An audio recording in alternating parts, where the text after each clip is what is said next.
Buenas noches, damos la bienvenida a todos los participantes de esta tercera videoconferencia del curso de Violencia de Género en Bolivia. Damos la bienvenida nuevamente al doctor Aquiles Ricardo Sotillo Antesana. Nuevamente, doctor, le agradezco mucho por el tiempo que usted puede brindar para poder realizar las videoconferencias. Voy a hacer una breve introducción, por favor. El doctor es abogado máster en Derecho Constitucional y Procedimientos Constitucionales, doctorante en Derecho Constitucional y Administrativo, docente de pre y posgrado en diferentes universidades de Bolivia, miembro de la Academia Boliviana de Estudios Constitucionales. Asimismo, fue asesor constitucional del Gobierno Autónomo Municipal de La Paz, Ministerio de Justicia, Asamblea Legislativa Departamental de Santa Cruz, Tribunal Constitucional Plurinacional y actualmente del Gobierno Autónomo Departamental de Santa Cruz. Le agradezco nuevamente, doctor, por el tiempo que usted nos da para las videoconferencias. Voy a darle paso para que usted pueda iniciar con su presentación, por favor. Muy bien, gracias Mayra, buenas noches. Vamos a empezar. Nuevamente bienvenidas y bienvenidos a este curso y empezamos el módulo número 3, que ya está relacionado justamente al tema del contenido de la Ley 348, ¿no? Entonces vamos a ir identificando inicialmente que vamos a ver en el tema número 1 los aspectos principales y generales de la Ley 348, entonces para la discusión y ver de realmente de dónde se desprende justamente esta normativa tan importante. Inicialmente hay que establecer que la Constitución, al ser justamente la norma más importante del ordenamiento jurídico, reconoce en el artículo 15 de su texto constitucional que las mujeres tienen una protección especial en relación a la posibilidad de que vivan sin ningún tipo de violencia. Es decir, que es un derecho muy importante, es un derecho que está en la parte dogmática de la Constitución, como veíamos en la anterior videoconferencia, que nos abre justamente una protección especial por parte del Estado. Van identificando diferentes tipos de justamente protecciones constitucionales a este vulnerable, ¿no? Que son las mujeres. En ese sentido, un artículo muy importante que vamos a tener es el artículo 410, que reconoce el bloque de constitucionalidad. Como bien conocemos, el bloque de constitucionalidad es esta teoría del derecho constitucional por la cual existen normas que no son la Constitución, pero que tienen supremacía constitucional. Esto implica que normas, por ejemplo, los tratados e instrumentos internacionales en materia de derechos humanos, tengan supremacía constitucional. Entonces, hay que ir analizando justamente algunos aspectos importantes de las normas internacionales que Bolivia ha suscrito y que ha ratificado y que obviamente son exigibles para el Estado boliviano.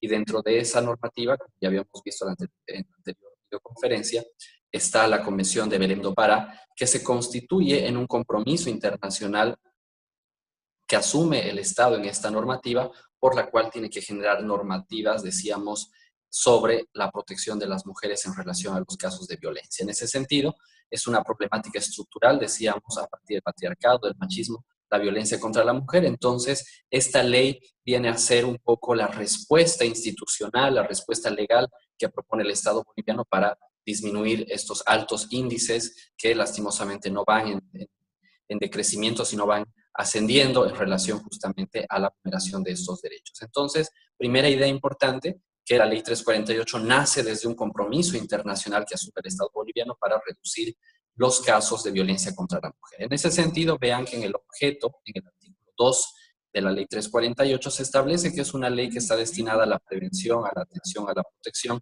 y a la reparación de todos los derechos de las mujeres en situación de violencia, estableciendo a continuación en el artículo 3 que existe una prioridad de carácter nacional en contra de la discriminación por razones de género. Esto implica una movilización muy importante de recursos tanto humanos como económicos que se constituyen como un elemento obligatorio a partir de esta ley. A continuación, en la siguiente diapositiva, ustedes van a ver ya los principios rectores de la Ley 348, tomando en cuenta que los principios que encontramos en toda norma se constituyen como herramientas normativas que nos ayudan a interpretar la norma. Es decir, los principios nos van a ayudar a interpretar cuál es el sentido de la norma en el caso que existan elementos oscuros, elementos difusos. Entonces, un elemento importante es lo que ustedes tienen en el artículo, cuáles está la igualdad, el vivir bien, el trato digno, la armonía, entre otros, ¿no? Hay un listado bastante largo. Entonces, ¿para qué nos sirven estos principios? No solamente son un catálogo poético de buenas intenciones, sino son herramientas normativas, los casos donde la norma sea oscura, donde la norma pueda tener varias interpretaciones, ¿no? A continuación, establece, ¿qué quiere decir esto? Establece que en algunos casos hay que aplicar preferentemente la ley 348 por sobre otras normas especiales, ¿no? Entonces, un elemento importante, el carácter de especialidad que adquiere esta ley 348. Además, que conforme también este artículo 5, la protección que se da en casos de violencia no solamente es hacia las mujeres, sino también puede ser destinado para niñas, niños, adolescentes y personas en situación de vulnerabilidad, ¿no? Entonces, vean que la ley 348 no solo en todo su contenido habla para las mujeres, sino también para otros grupos que por conexitud podemos identificar y podemos proteger.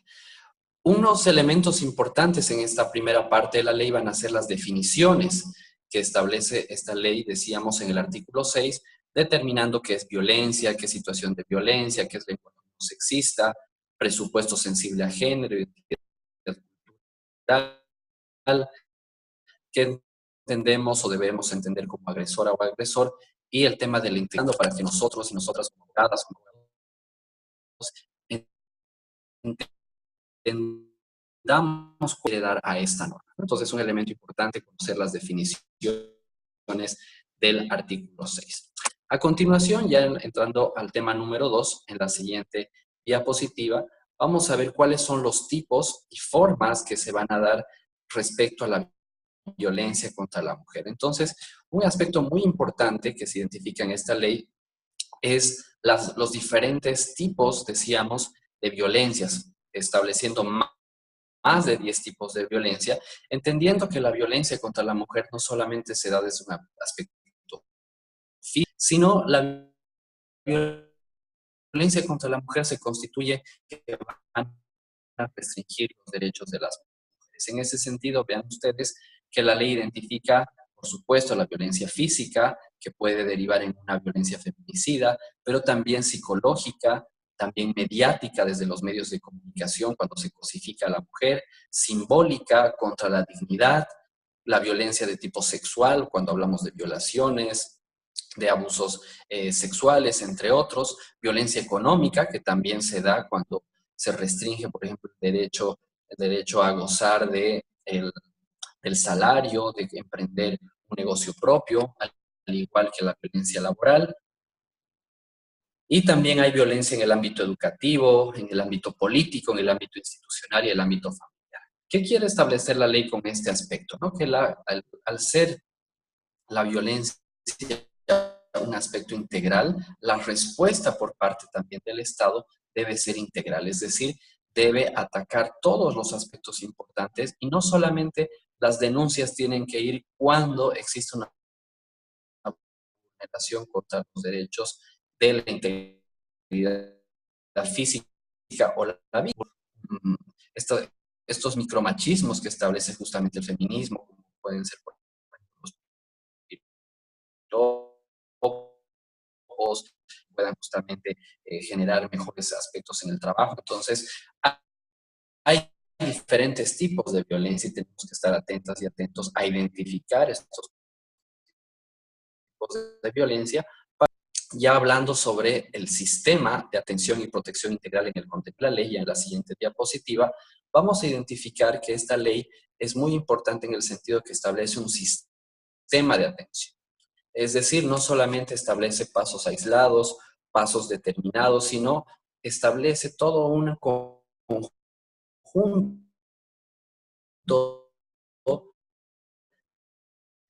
para proteger los derechos de las mujeres. Entonces, a partir del artículo 17, vamos a identificar 4 elementos muy importantes, es decir, todas estas acciones que tiene que tener el Estado y también las personas particulares para prevenir los hechos de violencia. Ahora, cuando ya ha existido un hecho de violencia, pasamos al segundo paso de este sistema,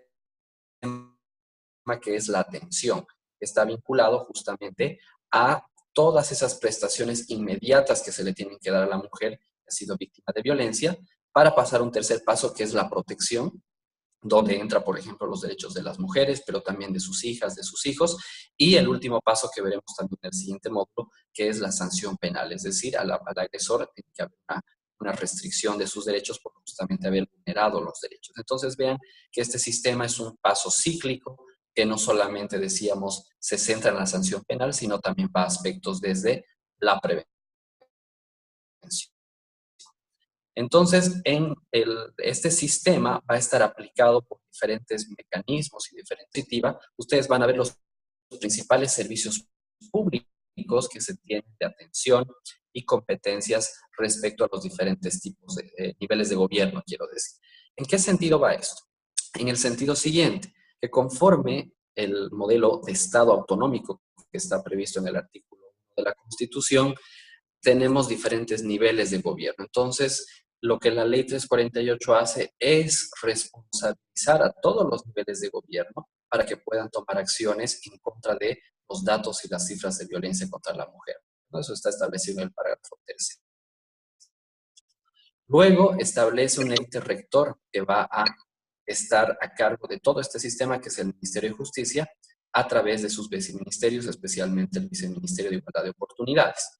En ese sentido, si bien el ente rector es el nivel central, pero también los gobiernos autónomos departamentales y los gobiernos autónomos municipales y también la autonomía indígena, originaria y campesina tienen que realizar acciones afirmativas de protección a las mujeres desde la asignación presupuestaria hasta, por ejemplo, la construcción de casas de albergue, como veremos más adelante.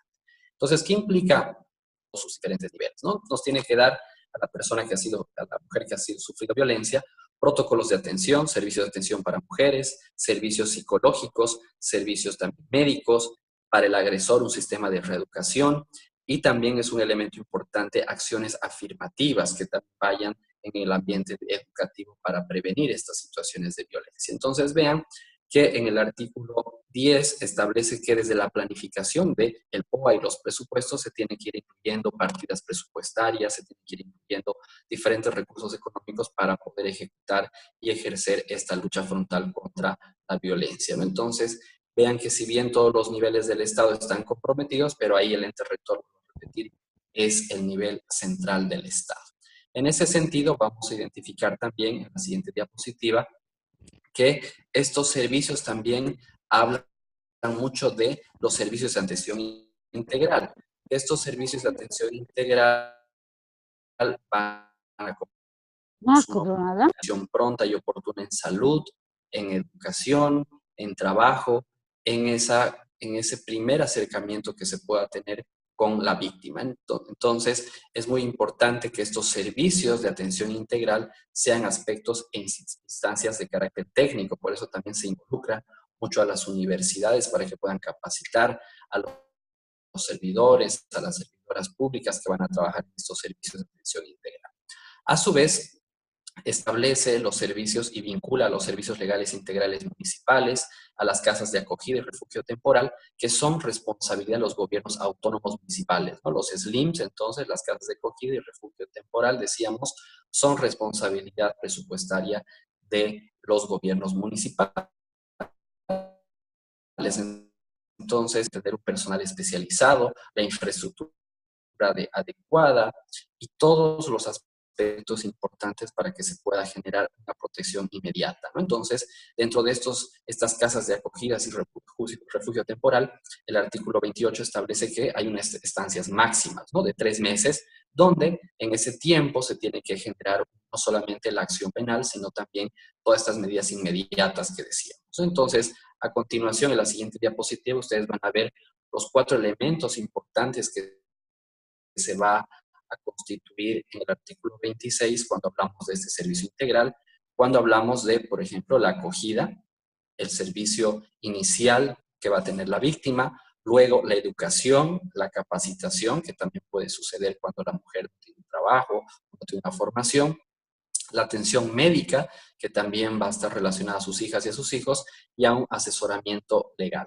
Entonces, vean que en este servicio integral, un elemento importante que se va a ir vinculando es como su nombre señala, la integralidad. No solamente atacar ese hecho de violencia, sino también las causas y qué es lo que va a pasar después de la denuncia, ¿no? Entonces, vean que también en el artículo 26, en la siguiente diapositiva, estas prestaciones integrales van a abarcar el hospedaje, la alimentación, los programas de educación y también incluso llegar a niveles de empleabilidad, donde también se tiene que buscar trabajo para estas personas.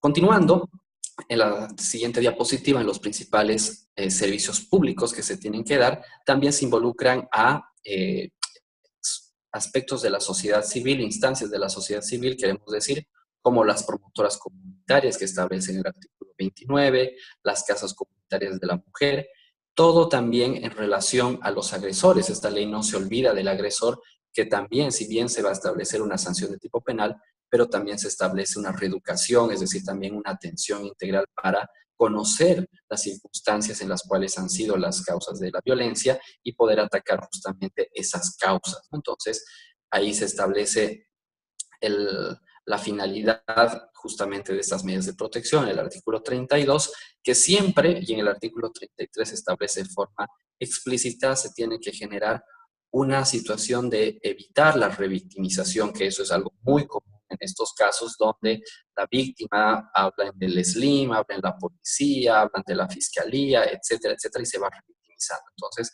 eso en el artículo 33 está establecido de forma clara que tenemos que evitar. A continuación, en la siguiente diapositiva también se ve la creación de diferentes elementos y de diferentes instancias dentro de la judicatura, donde se ve, por ejemplo, la creación de juezas y jueces en materia familiar, que ya habían, pero obviamente que también pueden ver estos temas de medidas de protección. También las niñas, los niños y adolescentes, hablando de la guarda temporal en casos de violencia, la declaratoria de alerta contra la violencia en el artículo 37, que establece que cuando existan altos grados justamente de casos de violencia contra la mujer, se tiene que activar unos presupuestos especiales. Entonces, vean que son medidas inmediatas, obligatorias, como es el la violencia que ha generado a nivel central, es respuesta justamente a la ley 348 que obliga a estos niveles de gobierno a poder establecer justamente estos mecanismos de protección, decíamos, inmediata, ¿no? Entonces, eso es en relación al tema del sistema. Ahora, a continuación, en la siguiente diapositiva, en el tema número 4, vamos a ver el modelo integrado de actuación frente a la violencia en razón de género.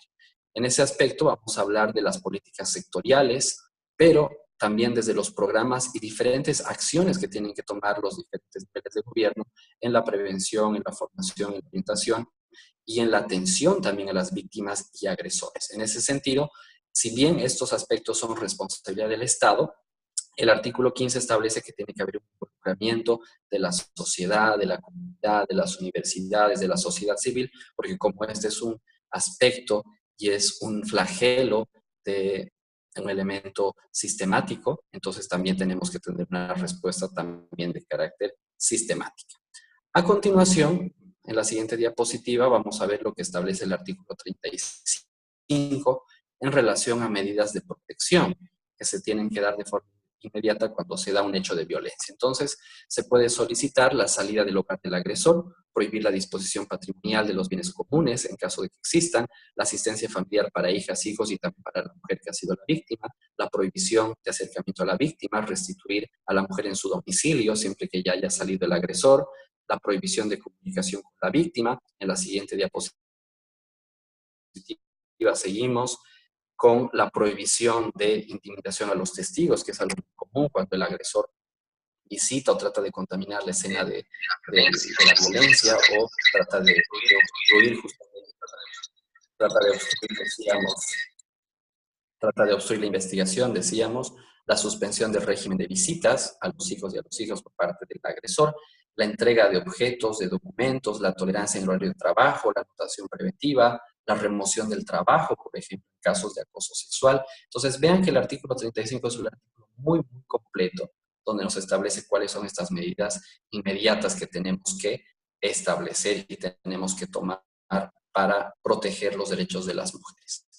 A continuación, en la siguiente diapositiva, volvemos al artículo 17, donde hablamos de la prevención, donde la prevención tiene que ser también desde un punto de vista integral, estableciendo que tiene que haber aspectos de carácter estructural dentro del Estado y la sociedad, individual dentro de cada persona, colectiva y comunitaria. Es decir, las acciones que se tienen que tomar tienen que ir en estos 4 niveles y no pueden estar desconectadas las unas de las otras, porque de lo contrario ya no tendríamos este modelo integral. Entonces es un elemento importante que ninguna política pública tiene que estar aislada de los planes, de los proyectos que también se estén dando en esta materia.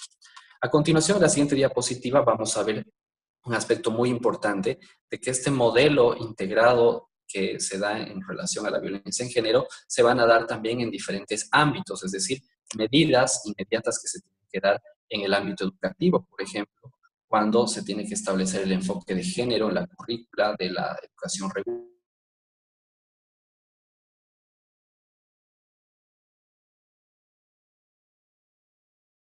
de, de reglamentos, decíamos, o de manuales de conducta, de buen trato que puedan dar en el ámbito educativo. A continuación, en la siguiente diapositiva, vemos estas medidas que se tienen que dar en el ámbito de la salud.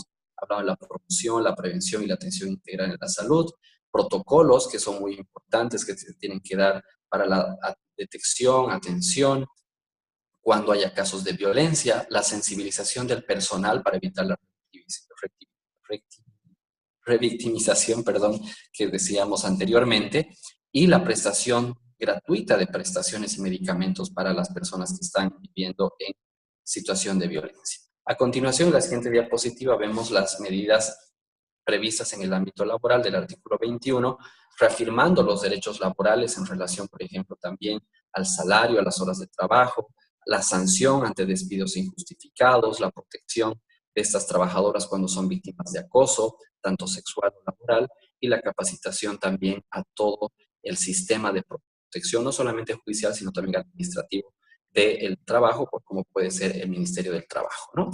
Y a continuación, en la siguiente diapositiva, ya para cerrar, vemos aspectos del modelo integrado contra la violencia en los medios de comunicación, donde los medios de comunicación tienen que hacer campañas permanentes en contra de la violencia, independientemente de los spots, de los materiales que pueden realizar tanto el Ministerio de Justicia como los niveles subnacionales, tienen que todos los canales de televisión, las radios, generar material para sensibilizar en esta temática, códigos de ética, ¿no?, dentro de estos colegios de periodistas, asociaciones de periodistas, para evitar justamente la propagación de la misoginia, el machismo en los medios de comunicación y evitar justamente que exista una ausencia de difusión permanente en la información. Es decir, que constantemente tenemos que tener, señala el código, la ley 348, establecimientos y medidas que también vinculen a los medios de comunicación. Entonces, vean que es un sistema bastante integrado,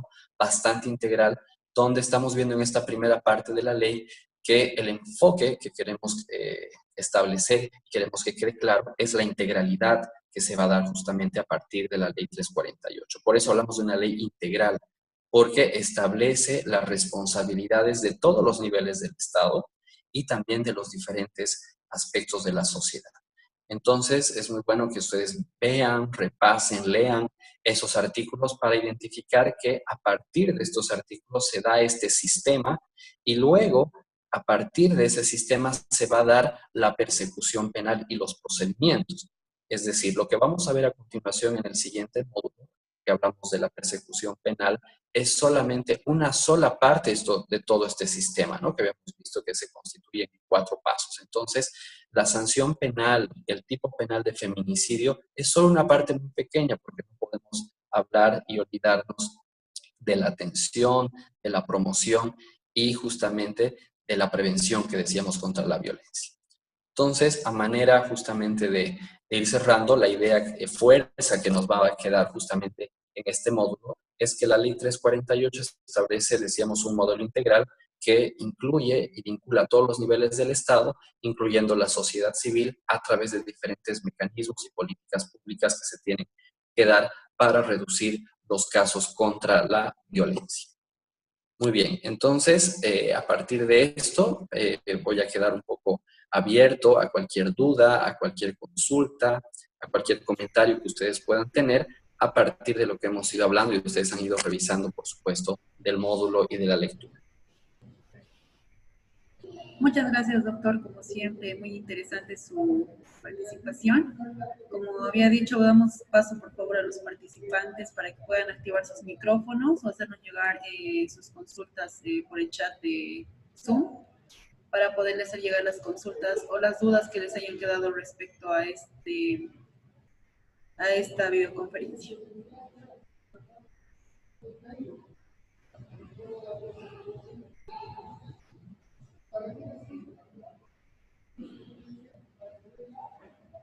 Mientras aguardamos para ver si alguna persona se anima para poder realizar alguna consulta, es importante avisarles que tenemos la herramienta Foros, en la cual ustedes pueden hacerle llegar las consultas al doctor para que él pueda responderles también por ese medio.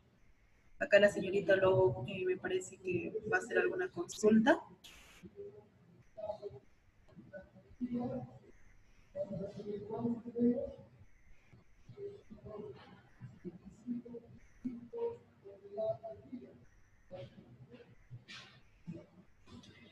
Bueno, aprovecho yo, doctor. El otro día sí me hicieron llegar a mí una consulta.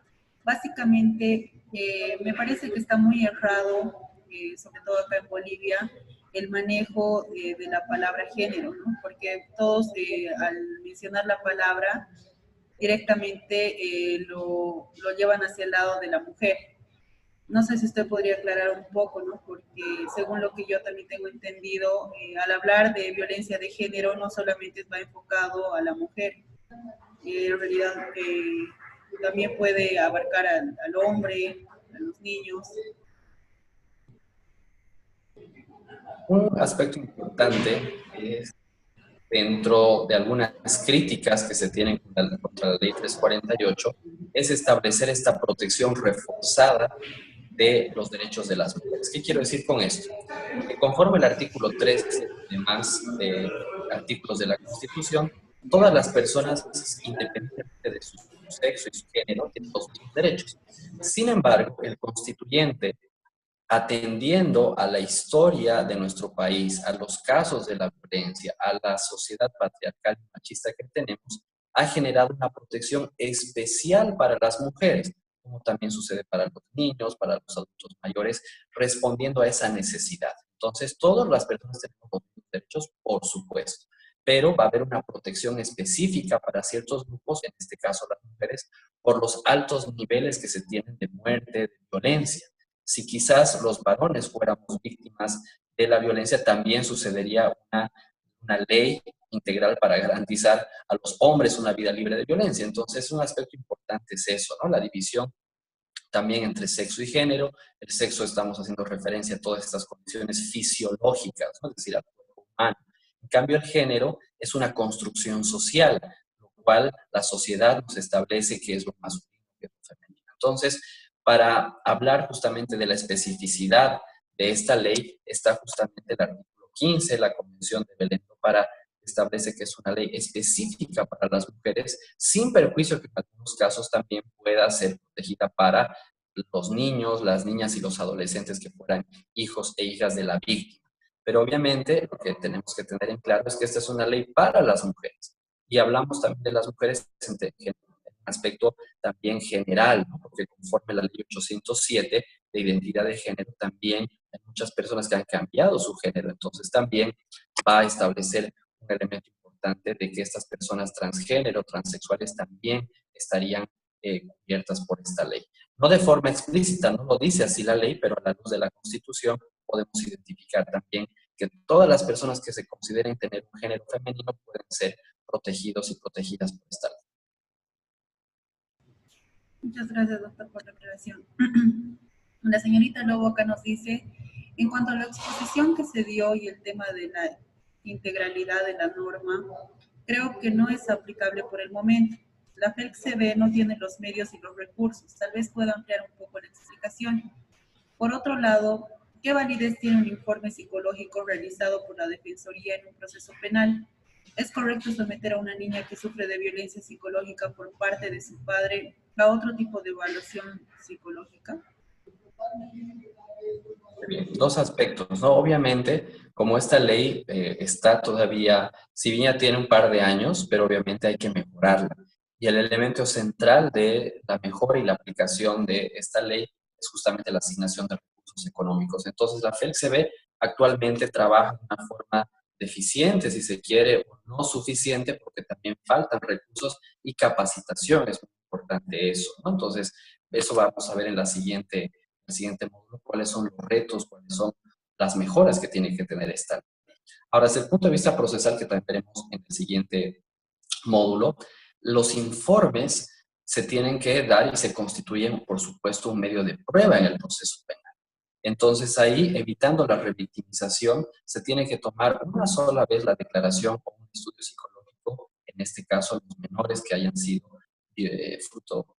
víctimas de la violencia o hayan estado en la situación de violencia, ¿no? Entonces, ahí tanto la FELC-CB, que debería estar sensibilizada, o también los SLIMs, las defensorías de la niñez y adolescencia pueden hacer este informe psicológico, pero una sola vez, porque ya habíamos visto en la ley que no se puede dar la revictimización, porque de lo contrario estaríamos vulnerando otros derechos más. Entonces, un aspecto importante es que sí lo puede hacer la Defensoría y sí se constituye como medio de prueba cuando se inicia el proceso penal en contra del agresor.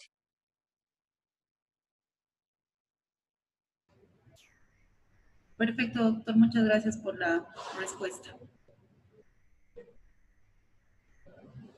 Bueno, me parece que por el momento ninguna persona tiene ninguna duda respecto de la exposición.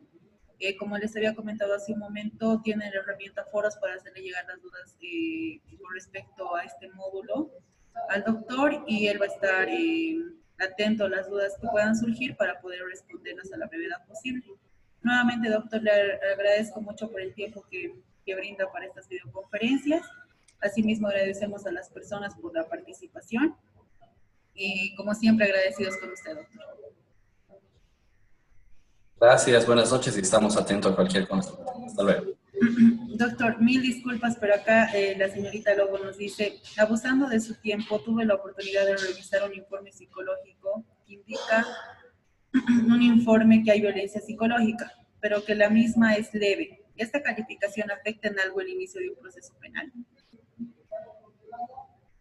Bueno, es una excelente pregunta, ¿no? Cuando se establece que existe una situación de violencia contra ya sea las mujeres o el tema de los niños y niñas, ahí justamente no hay gravedad, es decir, no es si es menos grave o más grave la vulneración, sino lo que se tiene que subsumir es si esa situación que se ha dado en ese caso es fruto de, es un aspecto de violencia, es decir, descrita en la ley, es decir, si se puede subsumir algún tipo de violencia y con esa subsunción ya se va a iniciar el proceso penal. Entonces, no es necesario establecer si es grave, si es leve, eso va a ser indistinto, porque obviamente la violencia